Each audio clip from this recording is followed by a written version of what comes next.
I've been getting this question a lot, and so I wanted to hop on a live to talk through it because it's somewhat of a complicated answer. Big question that I keep getting is, why do I have an entire program just about breathing and swimming? It's something, there's so many aspects to swimming, so many people trying to learn how to swim, trying to become better swimmers so that they can, take on those challenges like triathlons and open water swims. So why an entire program just about something so specific like breathing? So before I jump into this longer-winded answer, I actually decided about 15 minutes before I hopped on the live today that this answer actually needed some visuals to go along with it. So this is hilarious, but I actually have drawn some visuals.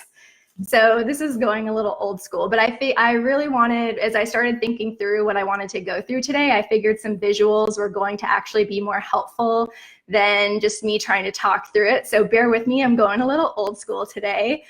So hopefully, hopefully it's pretty simple. I'm sure you'll get it, but it just kind of made me laugh as I was thinking about, back in grade school when they had like teachers would draw things on the overhead projector. That's kind of what I felt like a little bit today. But so actually, and to answer this question, I'm actually going to kind of take it back a step or two to talk about just swimming efficiency in general, and then I'll explain how breathing kind of fits into that. So this actually leads me to my first hand-drawn little graphic. So when we're talking about efficiency is this black line, right? When you're looking at speed, as you increase your speed, your effort goes up, right? So pretty simple, the faster you want to go, the more effort you go. So wherever you are on this is your efficiency line, right? But the reason you train, the reason that you spend so much time training, you're actually trying to move this line to the right. So you're trying to go from, say, here, you're trying to move this entire line to the right. So that through training, right? So you want to go ultimately, you want to either go use the same effort, but go faster doing it, right? That would be this dot over here. Or you want to go the same speed, but that it's easier. Pretty straightforward. I mean, I know I'm kind of taking it back to the basics here, but I thought this is kind of important to reflect. A lot of people, when I talk to them, I'm like, well, what's your goal? Efficiency, efficiency, efficiency. Well, great. And I usually ask the next, some of the next questions and is like, okay, well, in what way? Like, what are you trying to get more efficient for? Is it a longer term, or are you trying to swim longer distance, or are you trying to keep the distance that you have been racing or training but become faster at it? And ultimately, like at different times of the year, different races that you're going for, that answer could definitely change. Like, you're not always going to be saying, I want to swim the same speed but make it easier and easier. Like, usually you kind of go back and forth between the two, but it's kind of important to have in mind how you want to get there. So again, I'm just going to throw this back up again really quick, right? So when I'm talking about efficiency, I'm talking about, so this is backwards for me, but you're following the black line. You're trying to push that black line, your efficiency line, to the right in this chart, right? So that's what you're doing through all your training. All right, so efficiency itself is actually broken up. So how do you move that line to the right? Like that's the question, right? How do you move this line to the right? So here's another fun little piece of paper. So efficiency, let's see, where do we go? Efficiency is actually made up of 3 components, and I'm actually gonna keep this down here for a second. So efficiency, how do you improve efficiency? How do you move that line to the right? So you have first stroke mechanics and technique, then you have strength and power, and you have endurance. So all 3 of those things make up efficiency. And if you ask so those 3 things, seems pretty straightforward. I know I'm still kind of talking a little basic here, but I kind of want to give this background to explain why breathing, because it'll paint a picture when I add into breathing into the equation. So when you talk to a lot of coaches will, you say, how do I improve my efficiency? Great. Like those 3 components, the stroke mechanics, the strength and power, and the endurance, that's pretty straightforward. And when you ask a coach or you ask someone who is an expert and they say, well, how do you do it? How do you improve stroke mechanics? How do you improve power? How do you improve endurance? they actually will give you pretty straightforward, these 3, right? So to improve stroke mechanics, yeah, take some private lessons, work on your technique.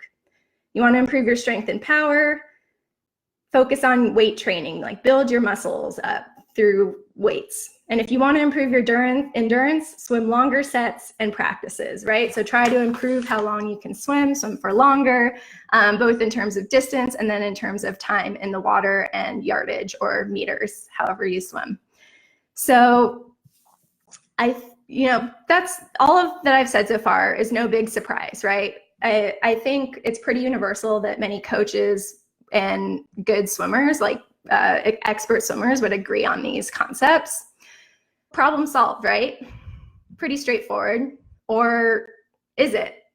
I actually have been working with some multiple time Ironman athletes who have done multiple Ironmans. They've been working on their swimming literally for years. They're doing it at one of the pinnacle distances of the entire sport.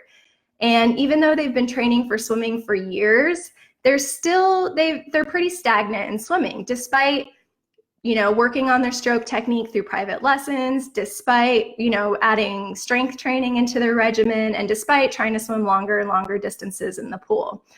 And again, these are people that have done multiple Ironmans. They're not new to this sport whatsoever. They've been around the block quite a bit. And despite all the training, they're not really seeing the return on their training. I mean, they might be improving a little bit, but it's not the level that they're hoping to see, especially if some of their goals are things like they want a podium or they want to qualify for Kona. There's a lot of goals where you need to have a pretty good swim to be able to do those things. And so they're putting in a lot of training and they're just not quite seeing the results. So like I said, I've coached many athletes like this over the years. I think this is all, here we're pretty aligned here, right? Oops, there we go. Pretty aligned on this whole thing, right? Efficiency, we're trying to move our line to the right in this chart here, and we do it by improving our stroke mechanics, our strength and our power, and our endurance. And most coaches will tell you, great, take some private lessons, take some weight training, or add some weight training, and swim longer sets and practices. Great, cool. Again, back to the question at hand. What does this have to do with breathing? Why? So this whole question, the whole reason I'm on this live today is because why do I have an entire program around breathing? So breathing, I'm actually adding to my picture here. So breathing is actually the foundation of all 3 of these things, right? And so if you are lacking your breathing technique,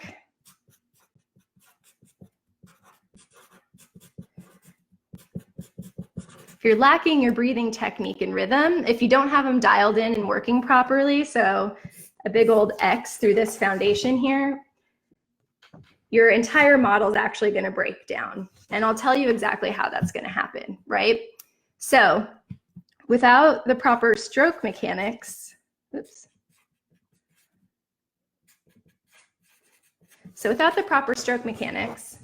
you actually have a limited focus in terms of building that efficiency. So if you can't breathe correctly and you're trying to improve your stroke, so a lot of times when you're working on stroke improvements, right, like many people know this, if you're trying to break a habit or you're trying to create a new habit, it takes a lot of your focus, and it takes your focus over an extended period of time to make something new into a habit.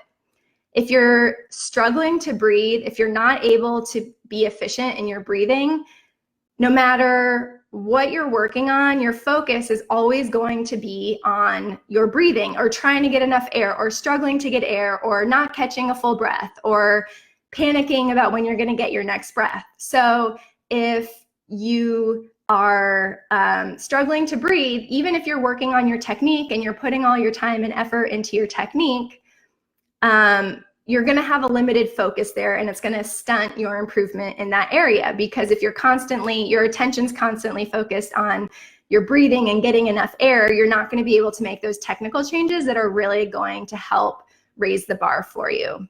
So when looking at strength and power, if you aren't breathing properly, you actually have limited propulsion. Right? So if you're not breathing correctly, when it comes to strength and power, you have limited propulsion. So without getting too, so part of this is technique based. So part of the carryover from the working on your technique and stroke mechanics, that carries over into the strength and power if you're not working on that correctly. But another factor that comes into play when you aren't breathing correctly and when it comes to limited propulsion is if you're not getting full breaths, if you're not consistently bringing oxygen into your body and into your blood, you're not going to be able to, your muscles aren't going to be able to work as hard or be as, generate as much power as they could as if you are staying properly oxygenated and your muscles are staying properly oxygenated. So you'll probably, even though you're strength training on land and you're, killing it in the weight room, if you aren't able to breathe properly, you won't be able to translate that into your swimming. Your muscles will still fatigue easily. It just won't translate the same that it does when you're in the weight room because you're just not getting the same amount of oxygen. All right. So that's, like I said, strength and power, that's kind of a big one, especially because if you aren't getting it from, your breathing's affecting your work on your technique, that also has a carryover into your strength and power. So thirdly, looking at endurance. So if you aren't able to breathe properly, your endurance will be affected because you will have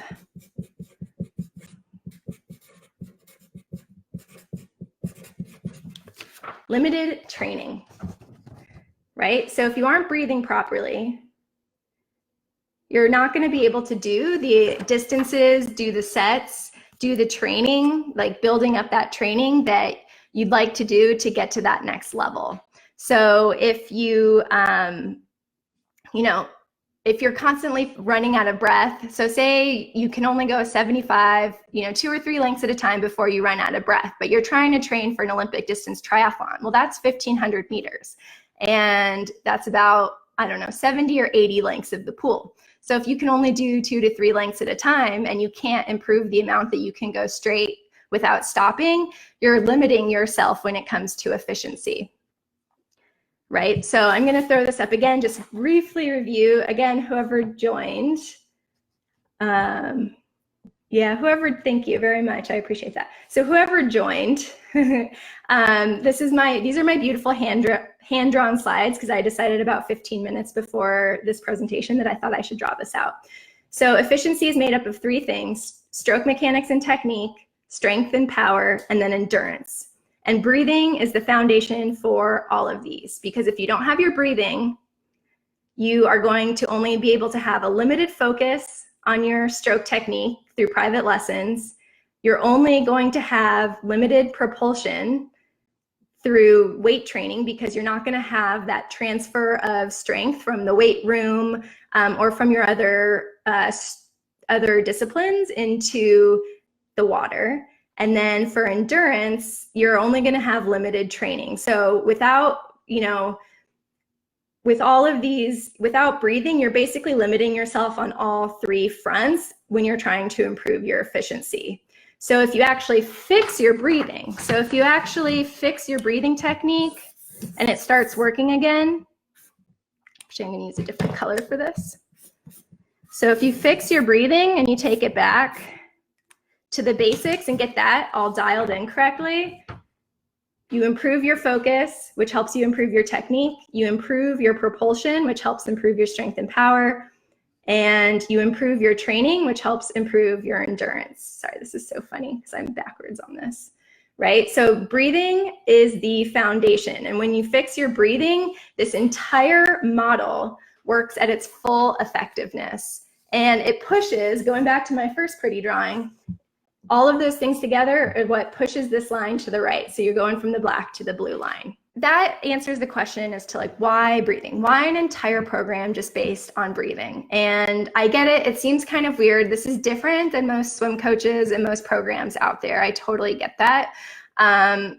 But like I said, I work with so many athletes. I see so many athletes at all levels, from beginning swimmers all the way up to Ironman triathletes, who are just struggling to see the efficiency and the improvement that they're training for. So they are putting in the time, they are putting the effort in, they are putting the focus in, they're putting everything into what they're doing, and they're just not seeing the improvement that they're looking for. And that can be frustrating. And honestly, I've seen it turn a lot of people away from swimming. And I love, if you can't tell, I love the sport of swimming and want to see more people love it too. And that's part of the reason I got into swim coaching in the first place, especially for triathletes and open water swimmers, is because I came into triathlon after having a significant swim background, which I'll probably talk about in another live later this week, a little bit more about my background. But I actually started, I came into triathlon, I was like, woohoo, a bunch of people who love doing the same things I do, swimming, biking, running, this is great. And when I started talking to other triathletes, I found out just how many hated the swim. They were so discouraged by it. They were scared by it. The swim made them anxious and nervous. And I've seen so many people walk away from something that they really like for the most part because they just don't understand the swim, or they put so much time into it and they're just not seeing the improvement. And honestly, with almost 80% of the athletes that I've worked with that I've helped overcome these hurdles, like I said, about 80% usually have something to do with breathing. So even if you are a fairly solid swimmer, often there are things you can improve in the breathing, which help you improve, the technique, improve your strength and power, and then improve your endurance. So, it's completely applicable to all levels. A lot of people that I've talked to, or since I've talked about this program, have been like, well, I'm a good swimmer. I've done an Ironman. I don't need to learn how to breathe properly. And so part of me having this training is that despite whatever level you're at, for the most part, unless you're like, I don't know, have a serious swimming background, or, just have really put in the time to figure this out, most people can actually improve their breathing, which then improves everything. It is the foundation on which you build. So I'm going to pull up my little graphic again, right? Breathing is the foundation that helps you improve stroke mechanics and techniques, strength and endurance, and ultimately makes you a more efficient swimmer. So breathing is something that especially runners and cyclists, or almost any triathlete, kind of overlook because you don't have to think about it very much.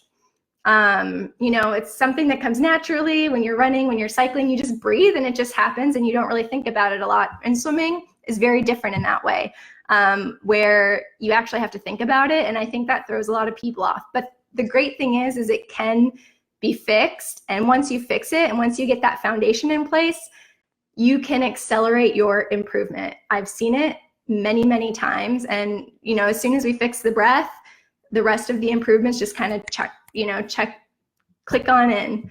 So another group of, another type of person or group that I usually work with when it comes to this, or questions that I get that I think can also be addressed through this program, is I've talked to a lot of triathletes who are great at cycling and running. They're just like, yeah, I could just run forever. It's so easy. I love it. And then I just don't see that fitness transfer into what I'm doing in the pool. So I don't understand. There's a disconnect between what I'm doing on land when I'm running, and how my, the cardiovascular engine's working, and then what's happening in the water. So, that's also a very common problem that this fixing it often comes back to how you're breathing more than anything. Because if you're already a good runner or cyclist, or just strong or comfortable in it, you're already a great athlete, period, right? If you're already doing, endurance sports, you have a great foundation to be a great swimmer. You just need to make a couple of tweaks. And often, like I said, with most of the people I work with, it comes back to the breath. So again, just so many people, I just want you, I guess my homework for you on this is just to take a second to think about, okay, how, when I breathe, do I have to think about it? Am I running out of air before I even, before I think I should? Am I starting to feel fatigued before I feel like I should feel fatigued? And just think about those things, because I think, this could be why that your breathing technique and your breathing rhythm are the reasons that you're feeling like this and why you're not quite seeing that transfer of efficiency from your running and cycling into your swimming. So, I mean, as you know, and as I've kind of talked through, the proper breathing technique and rhythm is the most important skill to master to become an efficient swimmer. It is the foundation, and once you get that foundation, everything else just clicks into place. I mean, not to say, you get it and tomorrow you're going to become, a Kona qualifying athlete, but once you get the breathing in place, all the other adjustments, the technique, the strength, the endurance, all of those click into place much faster, and it accelerates your improvement to help you reach those goals much faster than by trying to out-train that poor breathing technique. So, now that I've gone through all this, how do you master this skill? How do you master breathing without, it's not as simple as just breathing in, breathing out when you're swimming. How do you master it? And so I actually have, as I mentioned earlier in this call, I have a program that I've launched. It's actually open in early registration if you are on the wait list, and it's called Breathe Easier, Swim Farther. And it's an intense, I say intense, we're not talking super intense here, but it's a compacted program. It's 3 weeks long. And it gives you everything you need to know about breathing. So everything from the basics all the way to how to use breathing as a tool to improve your efficiency in other areas. And it gives you everything you need to know. There's drills and, there's explanations, there's drills, there's everything you need to know. And it actually includes, so there's trainings, there's group trainings, and then there's also one-on-one stroke feedback. So you will be able to send me, I'll give you some homework and you can send me video of it and I can take a look and I'll be giving you direct feedback right on, within a day or two. So you can really incorporate those improvements like right away and make sure you're getting the feedback that you're doing everything correctly. And my goal through this is just, like I said, to give you everything you ever need to know to master breathing and use it to help take your swimming to the next level. So like I said, early registration is open through the waitlist. So I will put a link in the comments if you aren't on the waitlist already so that you can get on the waitlist and you'll get immediate access to the early registration link and page so that you can take a look. There's a lot more details about the program that I'm not going to go into, at least not during this conversation, but there's a lot of bonuses. There's a lot more detail about exactly what you'll be getting in the course and the dates. The program itself kicks off a week from today on Monday, September 16th, where the first module will drop. And there's multiple live calls where I'll be on it kind of just like this, but there will be, there'll be a little bit more interactive. And like I said, there's going to be one-on-one feedback. So you will be getting personalized feedback on your stroke, which is really cool. So like I said, early registration, I'm going to put a link in the comments of this live to get you, so you can get on the wait list if you aren't already, and you'll get access. There's a couple extra bonuses specifically to people who register early, price discounts, and also additional bonuses that are more one-on-one time with me. So you can ask for power coaching sessions. If you're really looking to take your swimming to the next level, if you're ready to start seeing return on the investment that you're putting into training, this is the program for you. Okay, as soon as you master your breathing, like I said, everything else will click into place. I really look forward to working with you. Thank you so much for listening, and I will talk to you soon.